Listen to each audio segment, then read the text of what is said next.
Olá, boa tarde para você, seja bem-vindo ao Esporte aqui do Balanço Geral. Ótima tarde, ótima semana para todo mundo. Claro, a gente vai começar falando do jogo ontem, equilibrado na Arena Condá. A Chapecoense foi superada pelo líder do campeonato. Vamos a essa partida. Climão de jogo na Arena Condá. A noite foi tão especial que a Chape estreou um novo uniforme contra o líder. Claro que o torcedor deu aquele jeitinho brasileiro para assistir a partida até das alturas. Depois da vitória sobre o Cruzeiro, a confiança dos torcedores da Chape também estava em alta. O jogo de hoje, 2-1 aí para a Chape, vale os 3 pontos, estreando com camisa nova para dar sorte, e aí eu acredito hoje numa vitória. Vai jogar com a líder do campeonato, mas vai dar 1-0 o Chapecoense. Eu acredito num placar elástico da Chapecoense hoje aqui no estádio. Chuta quanto? 4-1 para a Chapecoense. Time grande, Palmeiras é sempre um grande jogo, eu acredito que 1-0 já está ótimo tamanho. O líder não assusta? Não, já assustou mais. Para nós ninguém assusta aqui. O jogo entre Chapecoense e Palmeiras contou com vários lances polêmicos. Tanto é que no primeiro o árbitro recebeu auxílio pelo ponto, dizendo que Rildo estava impedido. No segundo, ele precisou percorrer esse caminho, vir até aqui o vídeo-árbitro, observar no vídeo e marcar a penalidade da Chapecoense, que Everaldo converteu. Vamos então aos lances polêmicos. Depois que Rildo colocou a bola na rede, aos 10 minutos, o árbitro Rodolfo Toschi Marques barrou a comemoração. Pelo ponto, ele recebeu a informação de que o joelho do camisa 7 da Chape ficou à frente da zaga do Palmeiras. Depois foi a vez de Tiepo entrar em cena e brilhar. Aos 24 minutos, Zé Rafael fez boa jogada e bateu para a defesa do camisa 98. Já aos 26h30, Lucas Lima acertou um belo chute que parou nas mãos de Tiepo. A Chape só voltou a atacar aos 30 minutos. Márcio Araújo limpou a marcação e bateu de fora para a defesa de Everton. Só que aos 32 minutos, o Palmeiras mostrou as habilidades do líder.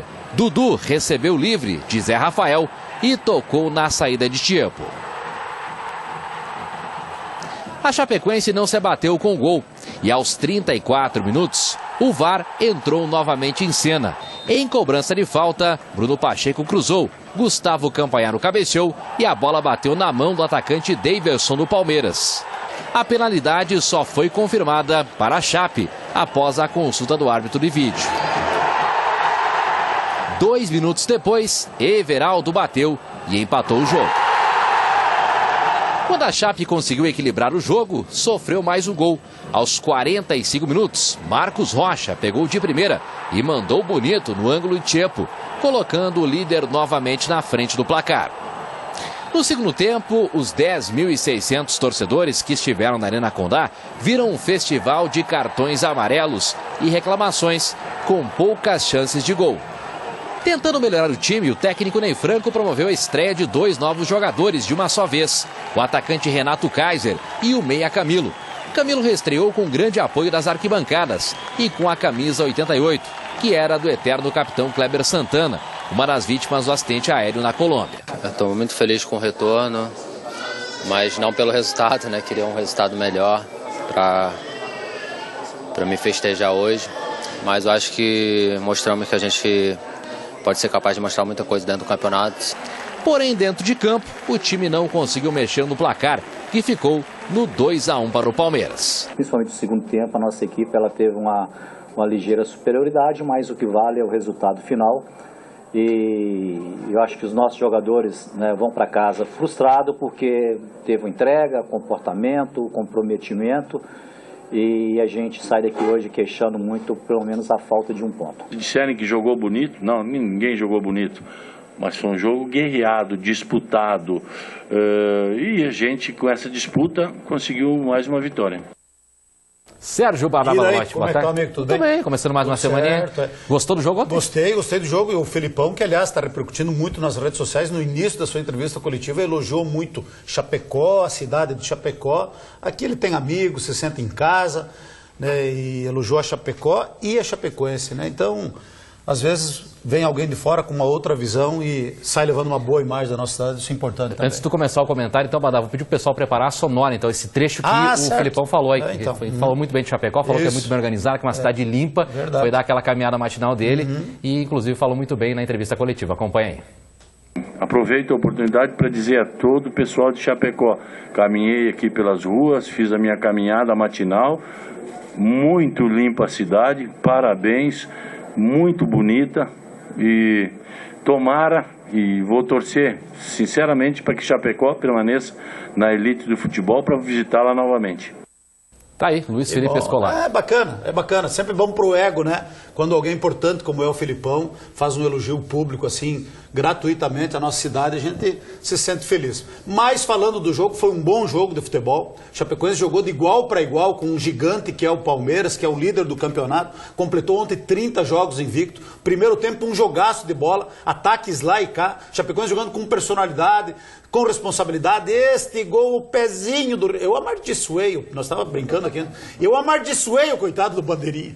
Até a última geração da família dele eu amaldiçoei, eu enlouqueci na rádio porque eu tinha certeza que era lance legal. Só que depois daí o VAR, o tira-teima, mostrou que o pezinho do Rio não estava adiantado, foi um pecado, porque seria o primeiro gol da Chapecoense. Então lá e cá, o Tchepo mais uma vez fazendo uma bela atuação, uma atuação tranquila, segura, essas bolas que no primeiro tempo, olha só que bela defesa no chute do Lucas Lima, olha que jogo bonito, que jogo bem jogado no primeiro tempo, o Márcio Araújo também de grande atuação, olha, cada jogo o Márcio Araújo tem jogado mais, só que contra o Palmeiras não dá para errar, olha aí, o Douglas deu o bote, fez a falta, o juiz corretamente deu vantagem, talvez até tenha havido pênalti no Zé Rafael, só que ele mesmo caído tocou para o Dudu, que foi o melhor em campo, e aí não teve perdão.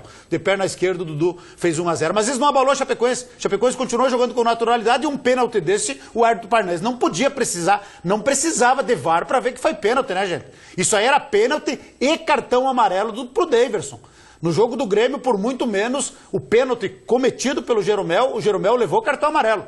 E aí o Daverson tinha que levar cartão amarelo também, porque depois no outro lance ele seria expulso. Aí o Everaldo bateu com tranquilidade e acabou empatando o jogo em 1-1. E aí um lateral, olha só, isso aí é jogada ensaiada, é o Dudu que bate o lateral, daí o Felipe Melo desvia no primeiro pau, o Douglas toca nela e o Marcos Rocha acerta este belo chute de 3 dedos lá na gaveta. O Rildo até falou depois do jogo que ele até tipo assim, eu deveria ter marcado melhor o Marcos Rocha. Poderia ter encurtado a marcação, mas ele acertou um chute belíssimo, não tinha defesa e o Palmeiras fez o segundo gol. Aí a Chapecoense, no segundo tempo, na minha opinião, tomou conta do jogo. E é uma estratégia do Palmeiras, por isso que às vezes o Filipão é criticado. Porque o Palmeiras não joga um futebol bonito.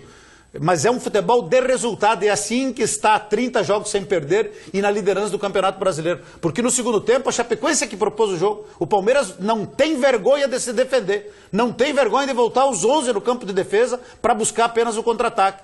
E aí a Chapecoense teve posse de bola, teve volume de jogo, chegou mais à frente, mas aí faltou aquela tranquilidade do último passe, da conclusão. Mas o bom de tudo é que, mesmo perdendo, o torcedor reconheceu o empenho, o esforço do time e aplaudiu mesmo na derrota. Então, jogou bem. Pena que o resultado não veio, mas tem que reconhecer que do outro lado estava o Palmeiras, que é um baita time, tem um baita elenco, é o favorito para conquistar o Campeonato Brasileiro. Fez um bom jogo. Então, viemos de duas boas atuações. Contra o Cruzeiro jogou bem e ganhou, contra o Palmeiras jogou bem e perdeu, é do jogo. Tem que procurar manter este nível de atuação para, quem sabe, lá contra o Goiás, recuperar fora de casa, na segunda-feira que vem, os pontos que perdeu diante do Palmeiras. Mas tem derrotas e derrotas. Essa de ontem aí o torcedor soube assimilar e reconhecer o esforço do time, por isso vamos em frente, procurando sempre melhorar, porque tem muita coisa pela frente ainda. Pois é, faz parte, né, Badá? No sábado, jogando fora de casa, o Grêmio perdeu para o Bahia, do técnico Roger Machado, velho conhecido do Grêmio. Vamos ao jogo. Primeiro, Douglas salvou o Bahia em 2 oportunidades. O Grêmio, enquanto teve o jogo controlado, não conseguiu marcar. O esquadrão, por sua vez, criou pouco, mas isso no primeiro tempo, porque aos 8 minutos da segunda etapa, quando o Arthur quis finalizar para o gol, Jeromel bloqueou, com a mão. Sem precisar conferir junto ao árbitro de vídeo, a arbitragem marcou. Fernandão foi para a bola, uma bomba e Bahia 1-0. No fim, o Grêmio foi para cima com tudo. Tentou pressionar, mas foi o Bahia que quase ampliou quando o Nino costurou todo mundo pela direita e parou no goleiro Paulo Vitor. Ramírez ainda mandou uma chance clara para muito longe, mas nada que impedisse o esquadrão de vencer mais uma vez dentro de casa. História comum na Série A até aqui. E pela primeira vez mudar o rumo dos confrontos com o Grêmio no estádio de Pituaçu. O Grêmio não consegue ter uma regularidade, uma sequência. Jogou bem contra o Atlético Mineiro, ganhou por 1-0, depois ganhou ao natural do Juventude por 3-0 pela Copa do Brasil, mas se esperava mais do Grêmio contra o bom time do Bahia, muito bem treinado pelo Roger Machado. O time do Bahia está voando e o Grêmio não conseguiu ter uma boa atuação. E aí o Renato só não é mais cobrado por conta dos títulos que ele conquistou.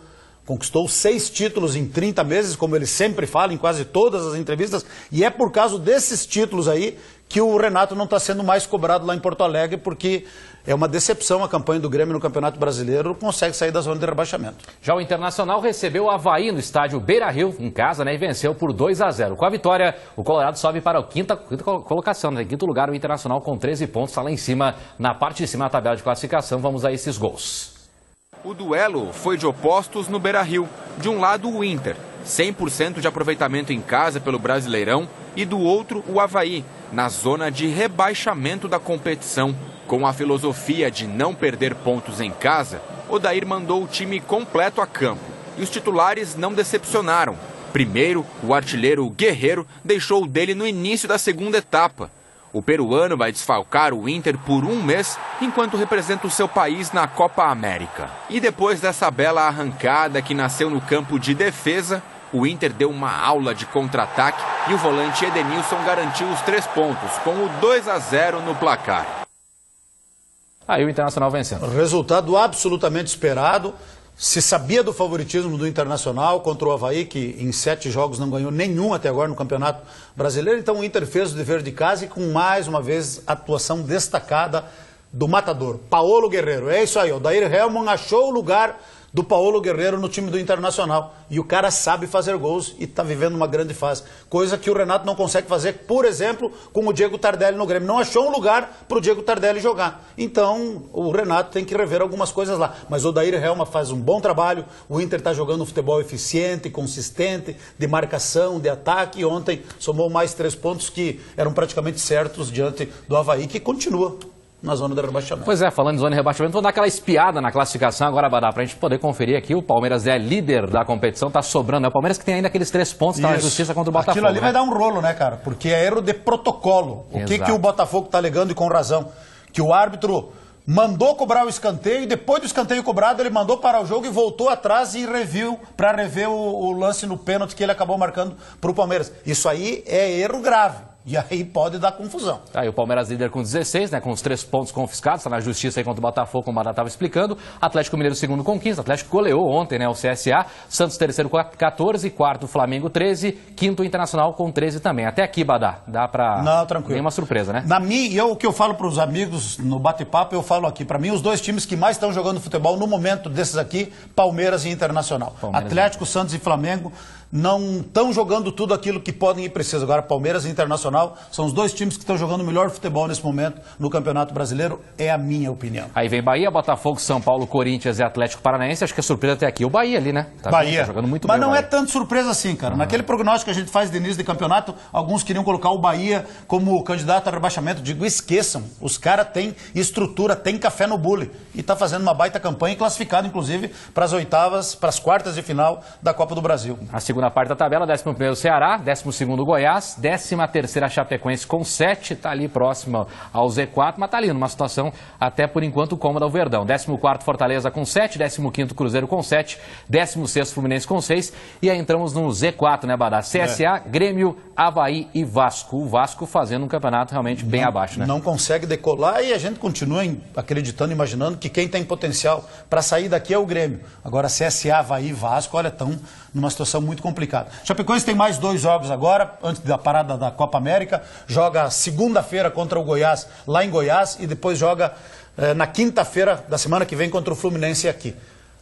6 pontinhos em 2 jogos. 4 seria bom, 3 é o mínimo que se espera. Mas jogando esse futebol que jogou nas últimas 2 partidas, dá para sonhar até com algo mais. E tem condições, né, Badá? Tem condições. Bem rapidinho aqui, eu dar os parabéns aí pro Felipe Toso. A gente comentou aqui que ele estaria lá em Londrina no final de semana participando da 3ª etapa da Mercedes-Benz Challenge. E não é que o Filipão trouxe o primeiro lugar, gente. Que baita prova, passou no YouTube, no Facebook, acompanhei uma boa parte da prova. Saiu na 3ª colocação, fez uma estratégia perfeita de prova, inclusive no momento do do pit stop. Olha aí, ó, menino Felipe Toso, o gurizinho do Neo Toso dando autógrafo, gente. É uma competição de alta visibilidade, Mercedes-Benz Challenge, e que tem uma cobertura da imprensa nacional e até internacional, e de 3 etapas o Felipe Toso venceu 2, está liderando a competição, então parabéns ao Felipe Toso, parabéns a toda a sua equipe. O Filipinho, que é o filho dele, estava ontem lá, foi uma emoção muito bacana, muito bonita. É um piloto chapecoense nos representando e muito bem em nível nacional. Próxima prova será em julho, lá em Minas Gerais, e o Felipe